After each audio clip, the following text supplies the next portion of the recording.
Howdy, lieutenants and economists. The most volatile, evil, disgusting things on the planet, humans. If you have a video request, you can always go to assholeconsulting.com. Yeah, I am gonna charge you, kids. And that is the importance of not fucking up. You are such an asshole!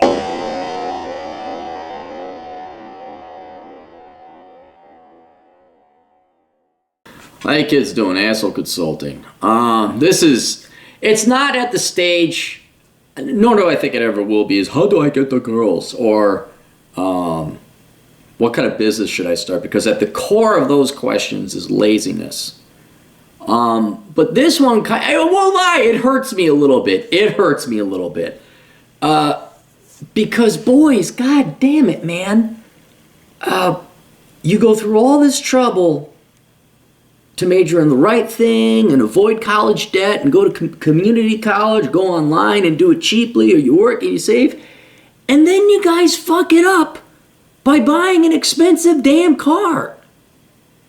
And even in Poor Richard's Retirement, I'm going to explain it again. In Poor Richard's Retirement, I ran the numbers, and everyone should read that book. I'm not just saying it because I want the money. I want the monies, and you need to fucking read this.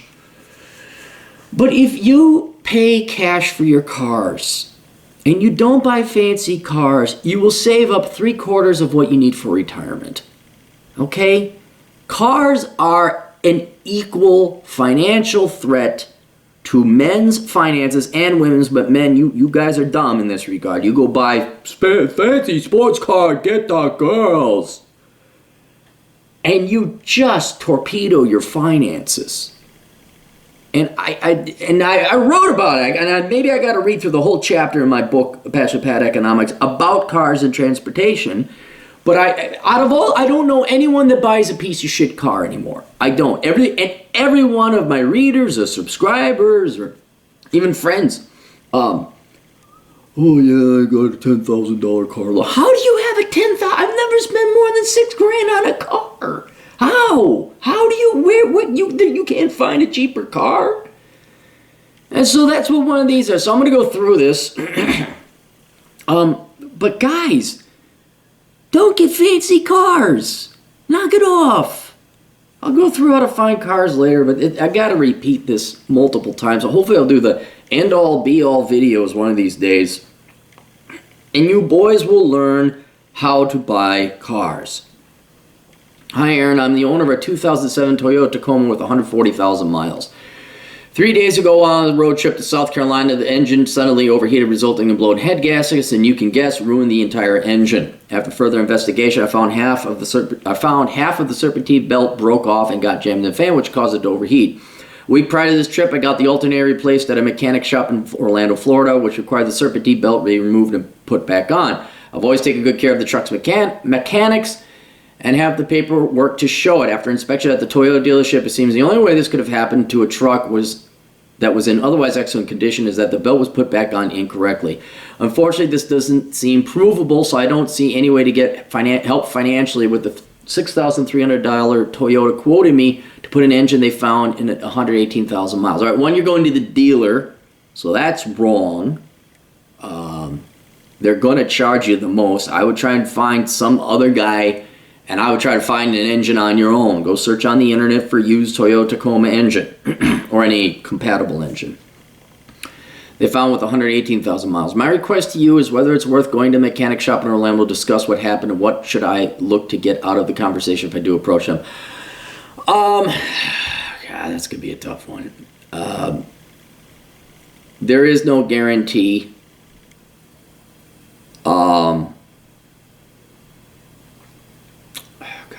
I don't know. That's the truth, is I don't know. I would almost go talk to a small claims lawyer. You know what? I would ask the mechanics. That's what I would do. They know more about that than I do.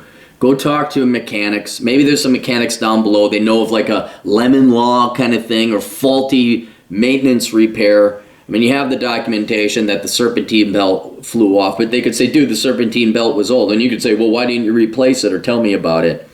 You're going to have to talk to a mechanic on that one. Mine only comes from the angle of, well, yeah, it probably is, but is it provable? And do you want to take them to court? How do you want to approach them? You motherfuckers, you goddamn sons of bitches, you're going to pay for this fucking shit. You can go in like that. Typically, I've found being the nice guy, hey, I want to have a conversation. That soy boy millennial bullshit ain't going to work, or it never really does work. So I would talk to a mechanic and figure out what to recommend in that case.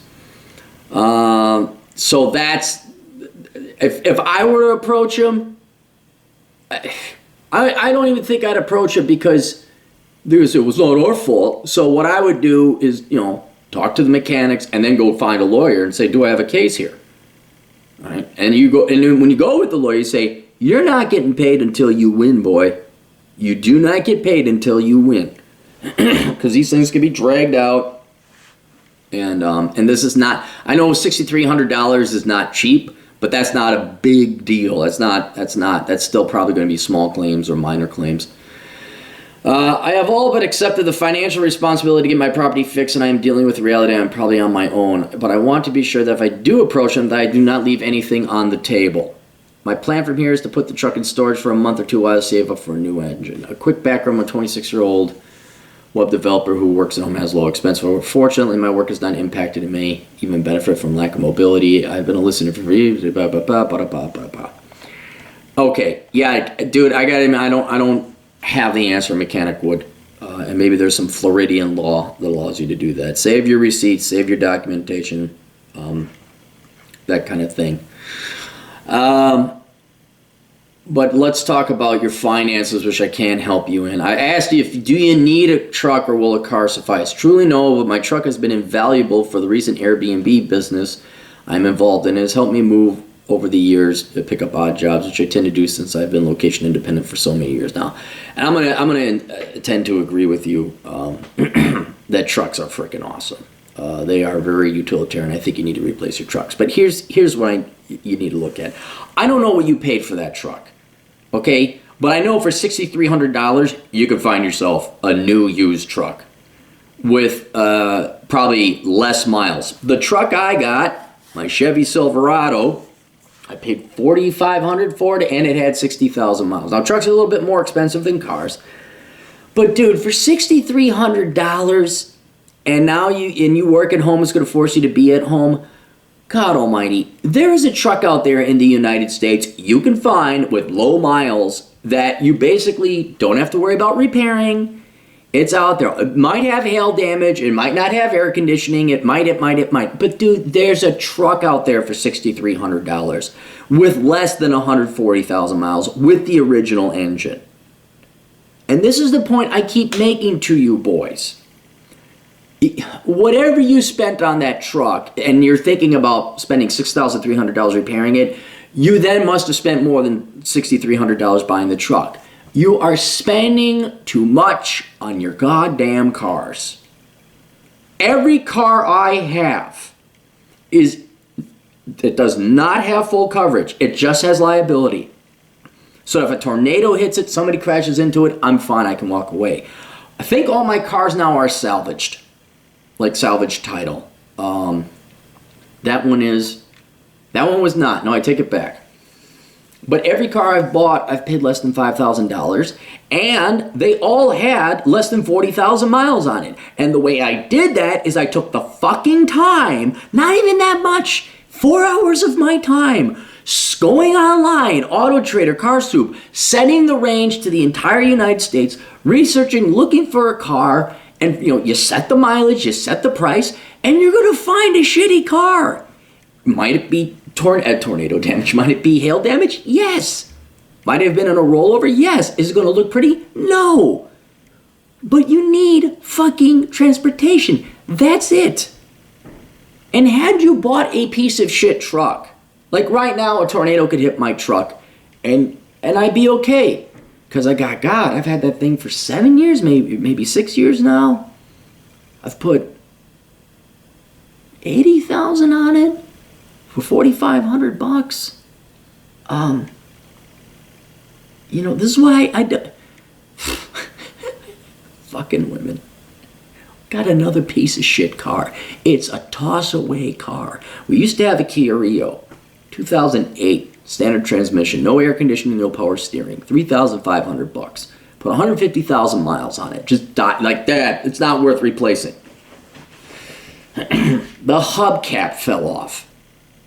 And the GF, I don't think the people at the tire place put it back on. Okay, so, well, what should we do? I'm like, hey, you want to waste your afternoon going and bitching at them about a 20-cent plastic hubcap? You go right ahead.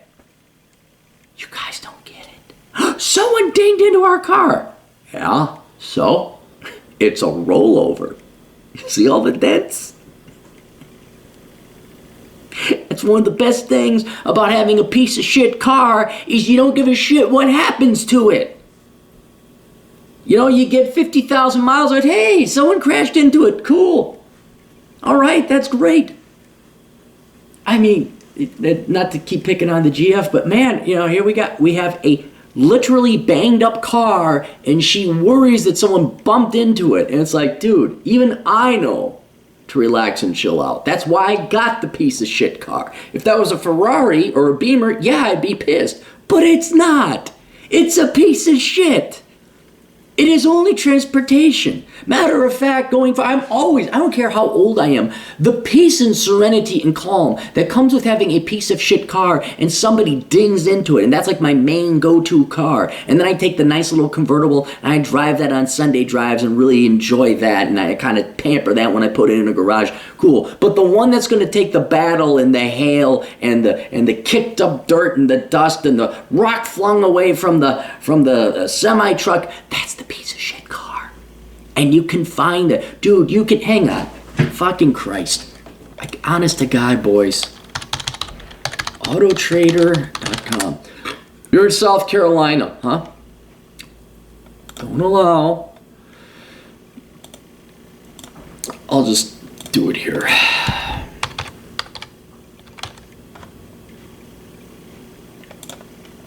Do an advanced search. I'm going to set the range to 500 miles. I'm going to set my price, max price, $3 million. Who has a... I'm going to set it to $5,000. I'm going to do the min price at $2,000 because if a lot of people... Condition year, mileage, under 75, is that good enough for you? Look, here we go. Here we go. There's a 2010 Ford Fusion. There's a 2001 Oldsmobile Silhouette. There's a 1996 Chevy Capri Cavalier Coupe. There's a Saturn. There's a 2009 Chevy Aveo. All right there. What's the Aveo? I like Aveos. $4,000. Mileage 73,000. Now trucks you're going to have to spend a little bit more on. Let me set the range to across the United States. Any. Drive type, body style. Truck. Let's go truck. Can we find a truck out there in the United States? I don't know if we want 1998. Okay, here we go. This might be a, 2000 Chevy S10 pickup, 64,000 miles, 4,000. Used 2000 Ford F-250 extra, 51,000 miles for $5,000. Come on. That's what I'd recommend. So yeah, should you go after the... I think it's... Yeah, you absolutely should. You should go talk to mechanics, see if there's a way to like... Hey, they might have insurance. Oh yeah, this is a common problem. I don't know. I had good mechanics. But go talk to a mechanic, see what recourse they'd recommend. But going forward, and particularly now, don't drop $6,300 on an engine that has 120,000 miles on it, and the labor to put it into your truck that already had the body has 140. Go get a new used truck with a lot less miles for significantly less money. Okay? And guys, that's what you gotta do. We even had, look at my video I did with Rich Cooper. We talked about ownership of sports vehicles, and he claimed, and I have to agree with him because he knows he has the sports car, that having the sports car never really impressed the girls. It impresses guys, but doesn't impress the girls. Guys, you need transportation, all right? You need training. But what if it breaks down? Well, I guess you man the fuck up and you get yourself a set of tools and some YouTube and you figure out how to fix shit. That's what I'd recommend, my young man, is I'd go buy a new truck, a new used truck. And if you do it the Clary way, trust you me, this could be, look, think of it this way. This could be the best thing that happened to you, where they didn't put that serpentine belt on. You're like, oh, dang. Well, now I got to get a new, and you would have bought more. I'm trying to paint, really, I'm trying to show you how much you might actually make from this experience. Had your truck continued to go on, you would have gone into debt. You would have spent another $12,000 on every new truck that you got, every new used truck that you got. I just showed you how to get a used truck for under $5,000 with pretty low mileage. All right? Yeah, you might have to drive there. You might have to pay a mechanic to take a look at it remotely. And you might have to fly. You might have to do a road trip. But it's going to save you, over the course of your life, easily $100,000. Easily. All right? So you're coming out ahead on this one if you change your tactics on how to purchase vehicles. Yeah, because if I ever had a $6,300 repair, I'm like, forget that. That's like two kind of crappy used cars. That's a strategy you might want to think about there. $6,300. Why don't you get one really crappy car and one really crappy truck? That way, if one breaks down, you got another one. Just a thought. And seriously, if you guys want, it's in this book, Bachelor Pad Economics. This book covers all finances a young or old man's going to face. What is it? Cars and Transportation, page 290. It's like a Chilton book. Yeah, and it goes to what? It's a 15-page chapter? Yeah. It's 12 pages. Henry Ford, the car you need. Very picky girls. Never buy a used car. Your car is for transportation only. Ensure that if your car is stolen, damaged, or destroyed, you won't care. Right there. Rule number 3. Right there. You only get liability insurance. Get the club. Oh, I got the club. People still mock me for having the club, even though all my cars are standard transmission. And that's actually the biggest deterrent to thieves now. Do required maintenance. It is worth driving 2,000 miles for a good car. Keep your car clean. Always have 2 vehicles. You're not going to save the environment. Motorcycle salvation. Don't be a dumbass. Fuck. Oh, geez, Clary, what a great book. It is a great book. All right, there. Links to everything down below. Boys, stop pissing away your money on cars. We'll see you later. Toodles.